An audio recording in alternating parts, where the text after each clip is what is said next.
আমরা পড়েছি, এমন জীবন তুমি করিবে গঠন, মরণে হাসিবে তুমি, কাঁদিবে ভুবন। গোটা বিশ্বকে তিনি কাঁদিয়েছেন। আল্লামা যখন ইন্তেকাল করলেন, আমি তখন মালয়েশিয়া থেকে যুক্তরাষ্ট্রে একটা কনফারেন্সে যোগ দিতে যাচ্ছি, কাতার এয়ারলাইন্সে। মালয়েশিয়া থেকে দোহাতে নামলাম। দোহায় যখন আমার ট্রানজিট, তখন শুনতে পেলাম যে আল্লামা বিদায় নিয়েছেন। সোশ্যাল মিডিয়ায় শুনে বিশ্বাস করতে পারলাম না। মুহূর্তের মধ্যেই মাসুদ সাইদি ভাইকে মেসেজ করলাম, উনি কোনো উত্তর দিতে পারলেন না।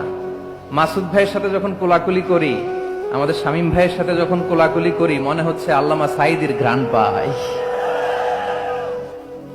শরীরটা লিটারালি কাঁপছিল, নিজেকে মানাতে পারছিলাম না, বিশ্বাস করতে পারছিলাম যে আসলে আল্লামা বিদায় নিয়েছেন।